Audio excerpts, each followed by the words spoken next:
Olá, meus amores, tudo bem? Sejam bem-vindos ao Preveste UEA. Sou o professor Max Rodrigues, teu professor de filosofia. Sou um homem com 55 anos, né? Tenho cabelos e olhos castanhos, tenho estatura mediana e hoje estou trajando sapatos pretos, uma calça cinza e a camisa preta padrão do curso, né? Então, a aula de hoje vai ser no estúdio de TV, por isso mesmo vou usar a tela interativa para nossas necessárias, importantes anotações. O tema de hoje é um tema muito atual, extremamente contemporâneo e um tema interdisciplinar, né? Quem hoje não é atravessado pelas famosas redes sociais? Então vamos aqui, eu trouxe um breve texto para a gente introduzir essa conversa, né? Olha, a base teórica. É resultado da revolução técnico-científica, tá aqui, ó, informacional, da segunda metade do século XX. As redes sociais digitais são plataformas online que, em princípio, tinham a finalidade de relacionar indivíduos e grupos sociais na troca, no compartilhamento e na construção de conteúdos com a mesma finalidade, mas que nos dias atuais tem outras funções, como ser um enorme banco de dados global. Ponto. Muito interessante essa pequena introdução, mas a gente vai começar para falar de redes sociais. O começo não é a rede social, o começo é o ser humano. O velho Aristóteles, lá na sua obra política, ele vai dizer, olha, o homem é um animal político por natureza. Por que é um animal político? Porque nós somos um tipo de animal social. Nós vivemos em sociedade, e viver em sociedade é conviver com pessoas que você gosta e que você não gosta. Viver em sociedade é conviver com uma linguagem que atravesse esses indivíduos que possam se comunicar e coabitar ou conviver num mesmo espaço e num mesmo tempo. Então, essa necessidade que nós temos de nos comunicar, de nos relacionar com as pessoas, é que impôs, por exemplo, determinadas mudanças que sempre trouxeram medo nas pessoas. O novo sempre traz medo, né? Por exemplo, quando nós passamos da tradição oral para a tradição escrita, agora, a tradição oral, como você sabe, é só o repasse, um procedimento de repasse oralmente, geração em geração. Então, se uma determinada geração for exterminada do planeta, como é muito possível acontecer, essa história, essa cultura e esses hábitos acabam. Quando você escreve, quando você estabelece um documento escrito, esse documento, essa informação pode passar por gerações e gerações, até mesmo uma geração ter desaparecido. Mas se está escrito, está documentado, é possível investigar sobre essa história, né? A gente sai, por exemplo, da passagem da escrita e vamos dar um salto. Vamos lá para Gutenberg, quando, né, agora os livros começam a ser impressos, né, de maneira tipográfica até, né? Então, surge agora a possibilidade de uma outra forma de linguagem, de uma outra maneira de comunicação social. Inclusive, lembra historicamente, é quando surge a Reforma Protestante, né? Então, os livros agora começam a ser distribuídos. Existe uma laicização da informação, uma democratização da informação. Muitas pessoas vão ter acesso às informações necessárias e mundialmente disponíveis. Ponto. Trouxe risco, trouxe ansiedade, trouxe conflito, trouxe inclusive uma revolução, né? E uma revolta, né? No caso, a revolta protestante. Nós vamos agora para o final do século XX, principalmente o final do século XX, década de 90 para o final do século XX, e nós temos as redes sociais, um desenvolvimento tecnológico e informacional que nos permitiu construir uma ferramenta que, em princípio, é marcada por 3 elementos fundamentais. A capacidade que o indivíduo tem de criar um perfil, né, digital, online, de compartilhar mensagens e postar, né, informações. Ponto. Em princípio, nasce assim, com esse tripé, as redes sociais. E ela trouxe consigo toda uma complexidade de relações que é preciso que nós tenhamos cuidado, né? Muito cuidado, para com que, em princípio, ela servia como um elemento de agregação, de relacionamento interpessoal, né? Agora ela também serve não somente para isso, mas serve para fazer propagandas também. Serve para criar desinformação também. Ferramenta de desinformação que atravessa, inclusive, as sociedades, que às vezes interfere em resultados políticos, que ataca segmentos importantes ou conquistas importantes, por exemplo, como a democracia, né? Que é um modelo fundamental para a gente continuar vivendo em sociedade. Então, as redes sociais, ela precisa ter uma medida. Você que é meu aluno, você que é minha aluna, vocês que são inteligentes, que são intelectuais em formação, precisam ter esse cuidado dessa relação, né? As redes sociais têm essa capacidade de te seduzir, né? De te levar e te conduzir, às vezes, ao erro. De você pegar uma postagem e replicar sem ao menos ter a curiosidade de verificar da veracidade ou não.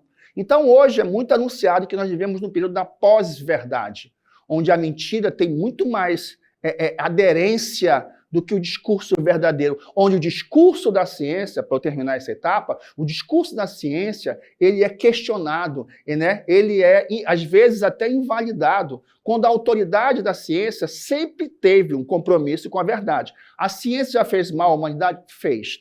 Mas o crivo da verdade sempre esteve presente muito do lado do discurso da prática científica, que durante esse último período ele foi extremamente questionado, principalmente por uma forte tendência ideológica que propõe qualquer tipo de notícia que leve a resultados previstos. É aquela tese de que os fins justificam os meios. Bem, vamos ao nosso amigo, querido, amante, querido Gui. Gui, qual é a tua dúvida? Vamos lá.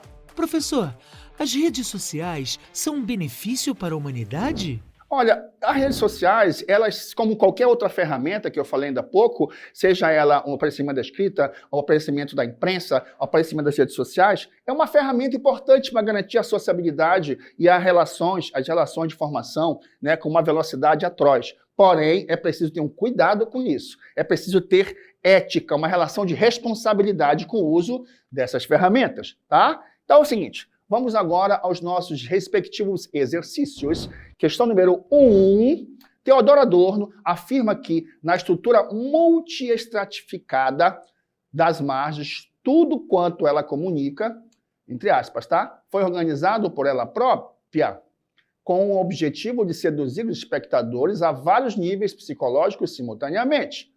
Com efeito, a mensagem oculta pode ser mais importante do que a que se vê, já que aquela escapará ao controle da consciência, não será impedida pelas resistências psicológicas aos consumos e penetrará, provavelmente, no cérebro dos espectadores. Muito interessante. A afirmação de Adorno refere-se à teoria funcionalista, crítica, hipodérmica, culturológica dos efeitos limitados. A única alternativa competente é a letra B, crítica, a tese, lembrando que o Adorno faz parte da escola de Frankfurt, né? E que vão propor justamente a teoria crítica. Então é um segmento muito atento e que tem muito a ver com a realidade hoje, a nossa relação com as redes digitais, né? Vamos lá, questão número 2. O Ministério da Educação patrocinou um curso de especialização chamado Educação na Cultura Digital. Que legal, né? E, entre outros temas, discutiu uma expressão criada por Henry Jenks, em 2008, que se refere ao processo pelo qual um produto midiático transita para outros canais que não o original. A expressão criada pelo pesquisador norte-americano para identificar esse fato é a adaptação midiática, interatividade transmediática, sistema transmídia, narrativa transmídia, narratologia. E agora, Max, letra D, narrativa transmídia. A tese é criar um tecido de informação, um tecido de caracteres que consiga atravessar os vários tipos de mídia. Né? Aqui, por exemplo, essa experiência que nós estamos fazendo em sala de aula, ela é repassada para as outras mídias. Você sabe, vai para a TV Encontro das Águas, vai para o teu app, né? Vai para o YouTuber. Né? Então, essa ideia é criar uma aderência e um formato de linguagem que atravessa as diversas mídias. E a questão número 3... As redes sociais desempenham um papel crucial na comunicação digital, na disseminação de informações. Qual das ferramentas ou estratégias a seguir é a mais eficaz para medir o engajamento e o impacto de publicações de uma marca em redes sociais? Ponto. Lembra que no início da aula nós falamos que as redes sociais surgiram com a finalidade de comunicar as pessoas, né? De comunicar de uma velocidade em tempo real pessoas do mundo inteiro. E isso cumpre muito bem, né? Que o indivíduo pode criar um perfil, pode postar, se comunicar com pessoas e postar informações, seja lá imagens, seja pequenos vídeos curtos, não importa. Mas a ideia inicial foi essa. A questão é que, a partir daí, principalmente com o surgimento do Facebook, né, e dos grande monopólio que o Facebook vem construindo aos poucos, numa velocidade bem espantosa, por sinal, é preciso que essa ferramenta começou a servir a outros propósitos e gerar monetização. Olha essa palavra, monetização, ou seja, fazer muito dinheiro. Então, você pode utilizar determinados produtos e colocar como propaganda, direta ou indiretamente, assim como você pode, sejam eles ideológicos, sejam eles de consumo. O fato é que é preciso ter uma forma de medir como é que as pessoas recebem esse produto que você está vendendo, como é que elas têm acesso a isso, né? Como é que há esse tipo de engajamento, o termo é esse, engajamento, é um vocabulário interessante, porque é uma palavra que vem lá, muito usada na linguagem marxista-leninista, né, militante e tal, e que migrou para essa linguagem das redes sociais. Como é que é o engajamento das pessoas com determinados produtos, né? Então, é um procedimento técnico, é uma análise técnica, mas é importante observar. Por quê? Porque você que investiu para passar propaganda lá do teu negócio, tu tem que ter uma medida. Até onde, quem está vendo isso, quais são os tipos de pessoas que estão vendo, e o resultado final. Quantas pessoas compraram efetivamente nesse engajamento o teu produto? Por isso, a alternativa certa, letra A, automação de postagens, analítica integrado da plataforma,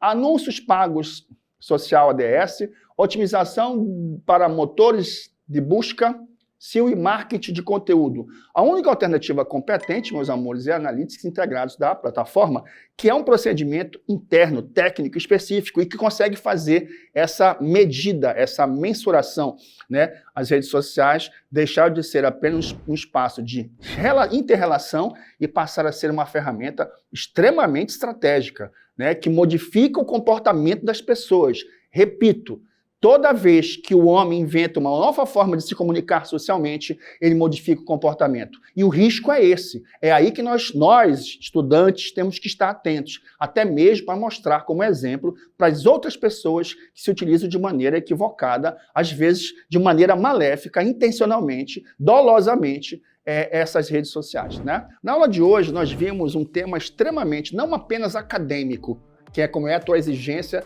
para o macro, a tua exigência para o CIS2, mas é um tema para a vida. Você, estudante, você, minha aluna, você, meu aluno, vocês são intelectuais de formação. Então, a tua conduta com as redes sociais precisa ter um senso crítico, tá? Não vai replicando as coisas. Você é um exemplo. Você é um exemplo. Existem péssimos exemplos na sociedade, mas existem bons exemplos.